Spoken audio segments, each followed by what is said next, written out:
예, 하나님 말씀 보겠습니다. 하나님 말씀은 시편 42편 1절에서 5절 말씀입니다. 구약성경 시편 42편 1절에서 5절 말씀을 교독하도록 하겠습니다. 고라자손의 마스길 인도자를 따라 부르는 노래.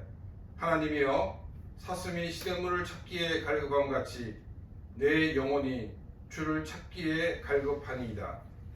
내 영혼이 하나님 곧 살아계시는 하나님을 갈망하나니 내가 어느 때에 나아가서 하나님의 얼굴을 배울까. 사람들이 종일 내게 하는 말이 내 하나님이 어디 있느냐 하오니 내 눈물이 주야로 내 음식이 되었도다. 내가 전에 성의를 지키는 무리와 동행하여 기쁨과 감사의 소리를 들으며 그들을 하나님의 집으로 인도하였더니 이제 이 일을 기억하고 내 마음이 상하는도다. 같이 읽겠습니다. 내 영혼아 내가 어찌하여 낙심하며 어찌하여 내 속에서 불안해하는가. 너는 하나님께 소망을 두라. 그가 나타나 도우심으로 말미암아 내가 여전히 찬송하리로다. 아멘. 목이 마를 때 우리가 물을 마시기도 하지만은 주스나 콜라 같은 음료수를 마시기도 합니다. 우리가 이제 음료수를 마신다는 것은 정말 우리의 그 몸속에서 진정한 그런 갈증을 느끼지 못하는 그런 상황입니다. 이 몸에 조금 부족한 이 수분을 보충해 주는 것입니다. 그런데 우리 몸에서 정말 수분이 부족할 때는 이 물을 마시지 않고 음료수를 마실 경우 우리는 더 갈증을 느끼게 됩니다. 음료수를 마실 때는 시원하다 느끼는데 얼마 지나지 않아서 더 큰 갈증을 느끼게 되는 것입니다. 우리가 이 갈증을 느낄 때는 다른 것이 아니라 음료수를 마시거나 콜라를 마시는 것이 아니라 우리가 물을 마셔야 하는 것입니다. 우리가 살아가는 가운데서도 우리의 삶에 여러 가지 갈증을 느낄 때가 많이 있습니다. 어떤 사람은 지적인 갈증을 느낄 때가 있을 것입니다. 또 어떤 사람은 이 사랑의 갈증을 느낄 때도 있을 것입니다. 이외에도 우리는 여러 가지 갈증들이 많이 있습니다. 그리고 이 갈증을 해결하기 위해서 우리는 노력을 합니다. 그 노력의 결과가 주어질 때 나는 갈증이 해소되었다고 생각을 하게 됩니다. 그런데 우리가 그 다음 단계를 바라보게 될 때, 또 혹은 다른 것을 보게 됐을 때 다시금 이 갈증을 느끼게 된다는 것입니다. 이러한 갈증은 마치 목마른 사람이 음료수를 마시는 것 같은 그런 유형의 갈증입니다. 본질적인 갈증의 문제를 해결하지 않았기 때문에 계속적으로 갈증을 느끼게 되는 것입니다. 물론 이 갈증이 우리를 더 성장시키고 또한 성숙시키는 면도 없지 않아 있습니다. 그러나 이 갈증으로 우리는 만족하면서 감사한 삶을 살지 못하게 되는 것입니다. 우리 몸에 수분이 충분할 때 적당히 마시는 이 음료수는 우리를 더 활력 있게 합니다. 우리의 인생도 마찬가지입니다. 우리 인생의 수분이 충분할 때는 여러 가지 활동을 채워지는 그 활동을 통해서 우리를 더 활력 있게 합니다. 만일 우리 인생에 수분이 충분하지 못할 때 우리가 느끼는 여러 가지 갈증을 채우기 위해 노력하는 그 노력들은 오히려 더 우리를 갈증 느끼게 만드는 그런 상태에 이르게 한다는 것을 우리는 보게 됩니다. 우리 인생의 본질적인 갈증을 해소하는 길이 무엇인가를 오늘 본문 말씀을 통해서 함께 생각을 해보고자 합니다. 1절 말씀입니다. 고라자손의 마스길 인도자를 따라 부르는 노래. 하나님이여 사슴이 시냇물을 찾기에 갈급함 같이 내 영혼이 주를 찾기에 갈급하니이다. 여기 보면 이 시냇물이라는 단어가 나오는데 일본어 성경이 이제 번역을 잘했는데 우리는 시냇물 그러면 일반 우리 눈에 보이는 그런 시냇물을 생각합니다. 근데 우리가 이 이스라엘의 날씨를 보게 되면 이 건기와 우기로 이렇게 나누어져 있습니다. 이 우기가 되면 이 강이었던 곳이 이 건기가 되면 물이 많아서 전혀 이 물이 흐르지 않는 곳이 됩니다. 근데 이 가뭄이 점점점 심해지면 많은 강들이 다 마릅니다. 그리고 작은 시내도 마릅니다. 이런 상황 속에서 정말 산속 깊숙한 곳에 있는 그 겨울이 쫄쫄 흐르는 이 시내를 말하고 있는 말씀입니다. 사슴이 목이 마른 이유가 막 사냥꾼이 쫓아오기 때문에 막 도망간다고 이 목이 마른 상황이 아닙니다. 가뭄이 심해서 물을 찾지 못합니다. 그래서 사슴이 정말 산골짜기까지 찾아가서 겨우겨우 흐르는 그 물을 찾기 위해서 찾는 이 모습을 우리에게 보여주고 있습니다. 이런 사슴의 심정으로 시편 기자는 주님을 찾기에 갈급하다고 고백을 하고 있습니다. 인생에 찾아오는 여러 가지 갈급함을 채우는 것으로 인생의 본질적인 갈증이 없어질 수 없다는 것을 알았습니다. 우리의 인생을 윤택하게 하는 것은 우리 인생의 바로 그 수구는 하나님으로 충만할 때라는 것을 이 시편 기자는 알았습니다. 그래서 이 시편 기자는 자신이 추구하는 문제 해결이 갈증을 푸는 열쇠가 아니라는 것을 알았습니다. 인생의 갈증을 푸는 그 열쇠는 하나님께 있다는 것을 시편 기자는 알게 되었습니다. 오직 하나님만으로 충만할 때 우리의 인생의 본질적인 그런 갈증이 해결된다는 것입니다. 여러분은 여러분의 인생에 어떤 갈증이 있습니까? 이 갈증의 근본적인 원인은 영원한 생수가 되신 주님이 우리 몸에 채워지지 않았기 때문입니다. 그래서 우리는 여러 가지 갈증을 느끼게 됩니다. 이 갈증을 해결하기 위해서 우리가 백방으로 노력했지만 그 갈증이 본질적으로 해결되지 않았습니다. 그것은 우리에게 영원한 생수가 되시는 주님으로 가득 차 있지 않기 때문입니다. 우리 인생의 갈증을 채우기 위해 여러분들은 어떤 노력을 하였습니까? 목마른 사슴이 시냇물을 찾는 그 심정으로 하나님을 찾고 또 찾았습니까? 내가 추구했던 이 지식적인 그 갈등을 해결하기 위해 했던 노력, 그 노력에 10분의 1만 했더라 그러면 우리는 하나님을 찾았고 우리의 인생은 달라졌을 것입니다. 내가 추구했던 이 물질적인 그 갈증을 해결하기 위해서 노력했던 그 노력에 10분의 1만 했어도 우리는 더 큰 축복 가운데 살았을 것입니다. 우리는 영원한 생수이신 주님을 구하는 일에 너무나도 무관심했고 너무나도 게을리 했던 것입니다.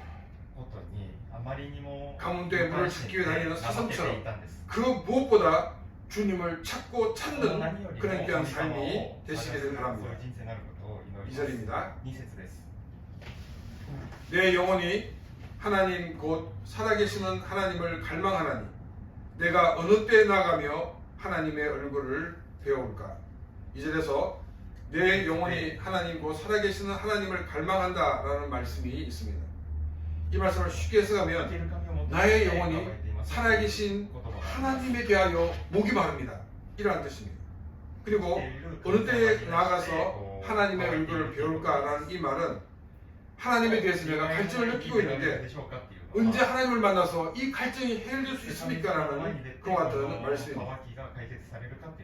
그리고 이게 어느 때에 나아가서 라는 말이 있는데 이 말은 바로 이 성전에 올라가는 것을 말하고 있습니다. 이 문장을 통해서 우리가 알 수 있는 것은 뭐냐면 이 시편 기자는 지금 성전과 멀리 떨어져 있는 그런 장소에 있다는 것을 알 수가 있습니다.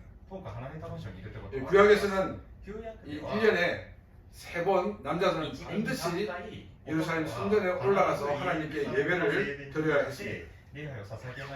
이 예배를 드릴 때 이 반드시 속죄제를 드려야 했습니다. 왜냐하면 우리 속에 있는 죄를 가지고 하나님을 만날 수 없기 때문입니다. 만일 죄를 가지고 하나님을 만난다 그러면 그 사람은 죽음을 면치 못하게 될 것입니다. 그래서 반드시 예배를 드리기 전에 속죄제를 드리고 여러 가지 제사를 드리게 하였습니다. 그런데 예루살렘 성전에서 멀리 떨어져 있습니다. 그래서 시편 기자는 자신의 죄의 문제가 해결되지 않는다는 것을 알 수가 있습니다. 나의 죄가 해결되지 않기 때문에 나는 하나님을 지금 만날 수 없는 상황이라는 그런 것을 고백하고 있는 것을 우리는 보게 됩니다. 3절 말씀입니다. 사람들이 종일 내게 하는 말이 내 하나님이 어디에 있느냐 하오니 내 눈물이 주야로 음식이 되었도다. 제사장 앞에 나가서 속죄제를 드릴 수 없는 자신은 더 이상 하나님께 나갈 수 없고 또 하나님과의 관계도 회복되지 않는 그런 상황이었습니다. 그러다 보니까 사람들이 아니 내가 평소에 말하던 그 하나님 어디 있어? 하며 조롱을 때렸습니다. 이런 심정 속에서 시편 기자는 밤낮 눈물이 이 음식이 되었더라고 고백을 하고 있습니다. 이 말씀은 자신의 죄의 문제를 해결할 수 없어서 가슴 아파하는 성도의 모습을 보여주고 있습니다. 자신이 지은 죄의 대가를 지불하고 이 해결될 수 있다고 그러면 우리는 우리의 과거를 털고 나가기가 쉽습니다. 그런데 자신이 지은 죄를 털고 나갈 수가 없습니다. 왜냐하면 이 자신의 죄를 인간의 힘으로는 해결할 수 없었기 때문입니다. 구약시대에는 속죄제를 통해서 죄 용서를 받았습니다. 이 속죄제를 통하여 죄 용서를 받지 않으면 죄 용서를 받지를 못한 상황이었습니다. 그리고 이 속죄제는 바로 예루살렘에 가서 제사장과 함께 드려져야 하는 그와 같은 제사였습니다. 지금은 예루살렘과 멀리 떨어져 있습니다. 그래서 제사장과 함께 할 수 없고 속죄제를 드릴 수 없는 몸이었습니다. 그렇기 때문에 더 힘들고 더 어려웠다는 것입니다. 여러분 자신의 지은 죄에 대해 생각해 보신 적이 있습니까? 제 문제를 해결하기 위해 온갖 노력을 다 기울여 본 적이 있습니까? 아니 뭘 그런 쓸데없는 짓을 합니까? 아니 우리가 예수 믿으면 다 용서받는 거 아닙니까? 예 맞습니다. 이게 정답입니다. 그렇지만 자신의 노력으로 자신의 죄를 용서받을 수 없다는 것을 깨닫는 것이 너무나도 중요하다는 것입니다. 이것을 깨닫지 못하면 십자가의 운명은 많은 방법 중에 하나라고 생각할 수 있기 때문입니다. 사람들은 예수님의 그 십자가를 우리가 해결할 수 있는 많은 방법 중에 하나라고 생각하고 있는 그 모습을 향해서 어떤 신학자는 예수 그리스도의 십자가의 은혜를 값싼 은혜로 만들었다라고 지적을 하였습니다. 사절입니다. 내가 전에 승리를 지키는 무리와 동행하여 기쁨과 감사의 소리를 내며 그들을 하나님의 집으로 인도하였더니 이제 이 일을 기억하고 내 마음이 상하는도다. 사절은 자신이 처음 은혜를 받았을 때 그것을 회상하고 있습니다. 또 하나님께 은혜를 받고 사람들과 함께 예배하는 그 상황을 이 시편 기자는 생각하고 있습니다. 사람들은 힘들고 어려울 때 자신이 좋았던 과거를 회상하기 마련입니다. 시편 기자는 자신이 어려움에 빠졌을 때 자신의 문제가 죄라는 것을 인식했습니다. 그리고 이 죄의 문제를 자신의 노력으로 자신의 힘으로 해결할 수 없다는 것도 알았습니다. 왜냐하면 속죄제를 드리러 예루살렘에 가지 못하기 때문입니다. 그래서 더 큰 딜레마에 빠져버리고 말았습니다. 이 딜레마는 많은 크리스찬들이 경험하는 딜레마입니다. 자신이 구원을 받았던 걸 알았지만 그러나 지금 현재의 모습은 과연 내가 구원받은 사람인가 의심이 될 정도의 모습이 보여집니다. 또 처음 하나님의 은혜를 받았을 때 그 기쁨과 그 감격을 기억하고 있습니다. 근데 지금은 자신이 죄에 빠져서 흔들리는 그런 모습에 실망을 하고 있습니다. 더 나은 크리스찬, 더 풍성한 은혜의 길을 찾지 못하고 있습니다. 그래서 내가 처음 신앙으로 돌아가려고 합니다. 내가 처음 그 받았던 그 은혜의 자리로 돌아가려는 마음이 있습니다. 내가 그때 그 장소로 돌아간다. 내가 그때 그 상황으로 돌아간다고 그러면 나는 다시 회복될 수 있을 거야 라는 그런 기대를 하고 있습니다. 근데 이것은 일시적인 효과가 있을 겁니다. 이것은 지속적이 되지 않고 다시금 그때 그 상황으로 돌아가고 싶은 마음으로 돌아갑니다. 이 순환이 악순환되고 있다는 것입니다. 그래서 우리는 은혜 받을 때 천부의 어지없어서 손들고 옵니다. 정말 이렇게 눈물을 흘리며 이렇게 나갔던 그 모습. 근데 더 이상 성장하지 못합니다. それまでなんですね。成長しないんです。 이것은 우리의 신앙의 가장 큰 본질적인 문제라는 信 것입니다. 仰の一番本質的な問題です。 저는 죄의 문제를 가지고 아주 私は 심각하게 罪の問 고민한 題 적이 で 있습니다. とても深刻に悩んだことがあります。 세상 사람들이 저를 보면 굉장히 우습게 보입니다. 왜냐하면 고등학교를 졸업하고 신학대학을 가서 신학을 공부한 사람이 아니 죄를 지으면 얼마나 끔찍했겠어. 이렇게 高校 말합니다. 卒業してすぐ進学に行って 제가 눈에 보여진 것은 牧師に 내가 이제까지 살면서 지었던 죄보다는 내 속에 있는 그 죄성을 보았기 때문입니다. 行為で起こす罪よりは自分の中にある罪性を 정말 나의 見たん 이 です。 죄성을 この 어떻게 할 수 없는 것을 저는 どうにも 너무나도 できない 가슴 아파했습니다. がどうかなその心 저는 に 개신교에서 태어나고 プロ 자라났습니다. テスタントの家庭で生まれて 그래서 저는 育ちました。 믿음으로 구원받는다는 것을 늘 고백하였습니다. 그럼에도 불구하고 내 삶 속에서는, 내 생각 속에서는 행위로 구원받는다는 생각이 지배적이었습니다. 입으로는 예수를 믿어 구원받습니다. 예수를 믿어 죄 용서를 받습니다. 라고 말했지만 제 자신 속에는 행위로 구원받으려고 노력을 했던 것입니다.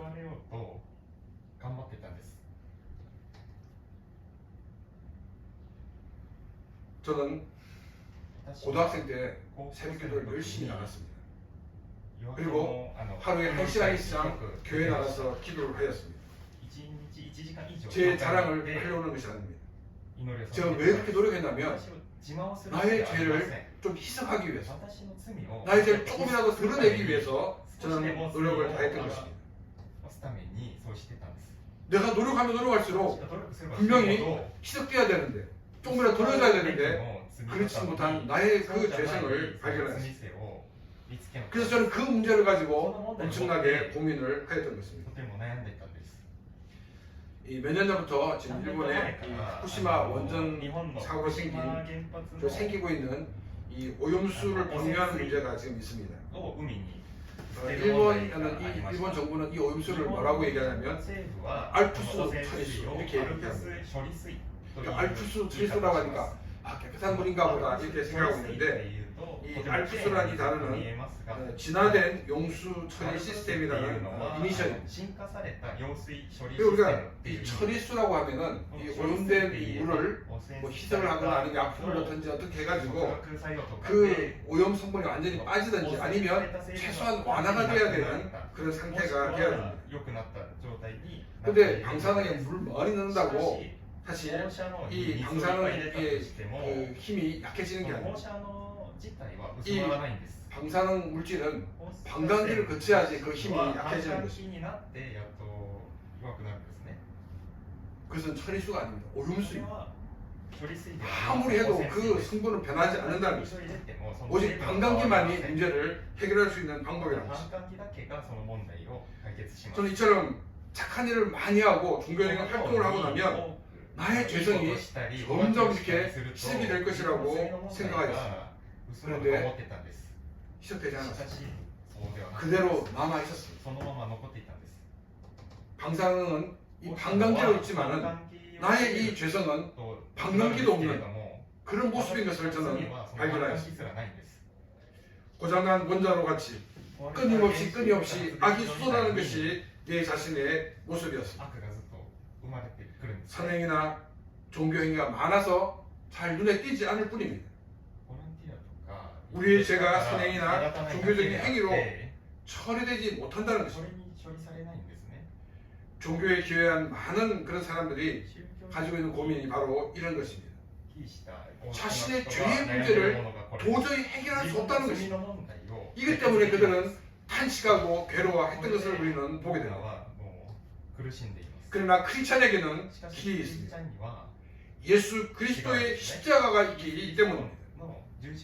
신약 이후를 사는 우리들은 예수 그리스도의 십자가의 공로를 믿음으로 죄 용서함을 받습니다. 우리는 예루살렘까지 가지 않아도 됩니다. 내가 있는 그 자리에서 내 자신의 죄를 고백함으로 우리는 죄 용서함을 받게 됩니다. 내가 죄 용서함을 받은 그 자리가 하나님 앞입니다. 바로 그곳이 성전인 것입니다. 우리는 예수 그리스도를 믿음으로 재경성을 받고 또한 구원을 받게 되는 것입니다. 우리가 크리스찬이 되고 난 다음 우리는 아직까지 영원한 그런 상태가 아닙니다. 그 때문에 우리는 죄를 짓게 됩니다. 우리가 크리스찬이 되고 성숙한 크리스찬이 되어가는 과정을 우리는 성화라고 얘기합니다. 조금 전에 말한 이 영화는 우리가 죽고 난 다음 또 예수님이 재림하고 난 다음에 되는 모습입니다. 그러니까 이 영화를 우리의 목표로 나가는 그 과정을 우리는 성화라고 이야기를 합니다. 근데 이 성화되어 나가는 이 사람은 영화를 이룰 수 없습니다. 여러분 중력의 이동에서는 완전한 구체를 만들 수 없습니다. 이것처럼 우리가 이 땅을 살아가고 있는 이상은 우리가 영원한 그런 존재가 될 수 없다는 것입니다. 그렇기 때문에 우리는 성화되어가는 그런 과정 속에서도 무수히 죄를 짓고 무수히 하나님 앞에서 우리를 범죄하는 그런 모습으로 살아가게 됩니다. 우리는 이 죄 때문에 괴로워합니다. 하나님 나를 구원해 주셨는데 하나님 나를 이토록 사랑하셨는데 나는 왜 이런 모습인가? 그래서 우리는 죄 속에서 하나님 앞에 서지를 못합니다. 이것은 하나님 앞에서 교만한 모습입니다. 왜냐하면 우리 주님께서는 우리의 죄를 용서해 주시기 위하여 이 땅에 오셨기 때문입니다. 내가 구원받고 난 다음 지은 죄라도 그것을 가지고 하나님 앞에 나오기만 하면 하나님은 나의 모든 죄를 용서해 주신다는 것입니다. 우리는 이 죄의 용서를 통해서 하나님 주시는 참된 자유를 경험할 수가 있게 됩니다. 나를 구원해서 감사한데 내가 어떻게 이 죄를 들고 나갈 수 있는가? 그것은 결코 하나님을 신뢰하는 모습이 아니라는 것입니다. 나의 죄를 씻을 수 있는 것은 오직 예수 그리스도의 피밖에 없다는 것입니다. 그 죄를 주님 앞에 가지고 나오시기 바랍니다. 그리고 그 죄를 주님 앞에 고백하시기 바랍니다. 그러면 우리 주님은 우리의 죄를 용서해 주시고 이제 우리를 더 성숙한 크리스찬으로 만들어 가신다는 것입니다. 이것은 자기 체면과 자기 만족이 아닙니다. 종교에 귀했던 많은 그런 분들이 자기의 마음을 다스리지 못하기 때문에 이 죄 문제를 심각하게 고민한 것이 아니었습니다. 일시적으로는 마음의 평안을 가질 수 있습니다. 또 자기 체면을 하고 자기 만족으로 누릴 수가 있습니다. 그러나 우리의 이 죄성은 그것을 뚫고 다시 올라옵니다. 그래서 우리를 괴롭힙니다. 그러나 예수 그리스도의 십자가의 보혈의 능력은 우리의 모든 죄를 잠재웁니다. 우리의 모든 죄를 용서해 주십니다. 그래서 죄에서 참된 자유를 얻게 하신다는 것입니다. 다시는 죄의 종으로 살지 않게 하신다는 것입니다. 늘 주님의 십자가를 붙드시기를 바랍니다. 크리스찬이 되고 난 다음 지은 어떤 죄라도 부끄러워하지 마시고 그 죄를 가지고 주님 앞에 나오시기를 바랍니다. 우리가 주님 앞에 나가기만 하면 주님은 우리의 모든 죄를 용서해 주시는 그런 사랑의 하나님이십니다. 우리의 지은 모든 죄가 우리의 행위로 갚아나가는 것이 아니라 믿음으로 우리의 모든 죄가 용서함을 받는 것입니다. 5절 말씀입니다. 내 영혼아 내가 어찌하여 낙심하며 어찌하여 내 속에서 불안해하는가? 너는 하나님께 소망을 두라. 그가 나타난 도우심으로 말미암아 내가 여전히 찬송하리로다. 영적인 딜레마에서 나오지 못하는 자신을 진정시키고 있는 모습을 보게 됩니다. 과거 자신이 누렸던 그 하나님의 은혜를 생각했기 때문입니다. 시편 기자의 신앙이 성숙한 신앙이 바로 이것입니다. 대부분 많은 신도들은 옛날 그 회개할 때 그 기쁨 그것만을 누리려고 그 자리로 돌아가려고 하고 있습니다. 이것은 성숙한 크리스찬의 모습이 아닙니다. 다시금 옛날 상태로 돌아가려는 것 같은 모습입니다. 먼저 우리가 이제 사람들이 물어봅니다. 너 10대로 돌아가면 뭐 할래? 이렇게 물어보면 자신에게 얘기합니다. 내가 그 어릴 때 하지 못했던 걸 하고 싶어가지고 이것 하겠습니다, 저것 하겠습니다 라고 얘기합니다. 근데 제가 볼 때는 과거로 돌아가도 그 사람 바뀌지 않습니다. 그냥 똑같은 삶을 또 반복하는 거예요. 이것이 우리 인생입니다. 개중에 몇 명이나 과거를 반성하고 내가 이제는 이제 다시 10대로 왔으니까 이제 똑바로 살아야지 이렇게 하지. 나머지 사람들은 10대 돌아왔다고 그러면 다시 10대에 빠져버립니다. 그래서 이 사람은 더 이상 성장하지 못합니다. 우리가 과거에 내가 은혜 받았을 때 그걸 생각하는 데서 우리가 더 나가서 이제는 구원받은 하나님의 사람으로서 우리는 나가야 합니다. 구원받은 하나님의 사람으로서 나의 삶을 통해서 어떻게 하나님의 영광을 더 돌리고 하나님이 기뻐하시는 삶을 살 수 있는가를 우리는 고민해야 합니다. 지금 현재 내가 무엇을 해야 할까 고민해야 되는 것입니다. 우리는 이제 더 성숙한 성도가 되기 위해서 무엇을 해야 될까를 우리는 고민을 해야 합니다. 처음 그 은혜 받았을 때 돌아가면 그때는 굉장히 기쁘지만은 또 어느 시간이 지나면 또 현실에 부딪히게 됩니다. 또 죄를 짓고 또 천부 여호시옵소서 손을 봅니다. 그런 찬양을 하는 이것이 반복되는 것이 되어서는 결코 안 된다는 것입니다. 시편 기자는 과거와 현재의 딜레마에 그런 불안한 자신을 향해서 어찌하여 낙심하여 내 속에서 불안하게 하는 거라고 말하고 있습니다. 자신의 그 불안한 문제를 해결할 방법을 얘기하고 있습니다. 그 문제의 해결책은 너는 하나님께 소망을 두라고 말하고 있습니다. 자신이 해결하려고 해도 해결할 수 없는 그 문제를 가지고 쓸데없는 시간을 낭비하지 말라는 것입니다. 하나님께서 이 모든 일을 해결해 주실 것에 대한 믿음을 가지라는 것입니다. 하나님께 소망을 둘 때 하나님은 우리를 실망시키지 않으십니다. 하나님은 나타나시고 우리를 도와주십니다. 이 하나님의 도우심을 받고 내가 여전히 찬송할 것이라고 말하고 있습니다. 시편 기자는 하나님께서 자신의 딜레마에서 건져 주실 것에 대한 기대를 하고 하나님을 찬송하게 될 것이라고 말하고 있습니다. 이것이 믿음의 사람의 결단의 모습입니다. 우리 삶의 갈증의 원인은 영적인 갈증이 가장 큰 원인입니다. 이 영적인 갈증이 해결되어질 때 우리의 삶에 생기는 여러 가지 그런 갈증들도 해결되어집니다. 그리고 그 갈증의 해소는 우리에게 활력소가 되어질 것입니다. 우리의 영적인 갈증을 해결하는 것은 영원한 생수가 되신 예수 그리스도를 믿는 것입니다. 그리고 이 예수 그리스도를 나 자신의 왕으로 모시고 사는 것입니다. 예수 그리스도로 채워지는 그런 삶, 이 삶만이 참된 갈증을 해결할 수 있게 됩니다. 만약 우리 인생에 예수 그리스도가 채워지지 않는다 그러면 그 사람은 몸이 마를 때 음료수를 마시는 사람과 같이 결코 인생의 갈증을 해결할 수가 없게 된다는 것입니다. 다른 것으로 처리했던 우리의 모든 것을 다 내려놓으시길 바랍니다. 영원한 생수가 되신 예수 그리스도를 채우는 그런 귀한 삶이 되시기를 바랍니다. 우리의 과거 처음 은혜 받았던 거기만 머무르는 것이 아니라 이제 우리는 더 성숙한 크리스찬이 되기 위하여 하나님 앞에 서는 그런 귀한 삶이 되시기를 바랍니다. 우리는 한 걸음 더 성숙한 크리스찬이 되기 위하여 우리는 성화의 자리로 나가야 합니다. 성화는 한 번에 이루어지는 것이 아니라고 말씀을 드렸습니다. 성화 자체가 진행형입니다. 성화는 영화에 이르기까지 포기하지 않고 성장하고 성숙되는 것입니다. 이러한 삶이 되기 위해서는 우리의 소망을 하나님께 두어야 합니다. 하나님으로 감사하며 하나님으로 만족한 삶이 되시기를 바랍니다. 기쁨으로 하나님을 찬양할 것을 기대하면서 하루하루를 사는 복된 크리스찬이 되시기를 주님의 이름으로 축원합니다. 이 시간 오늘 말씀을 생각하며 같이 기도드리겠습니다.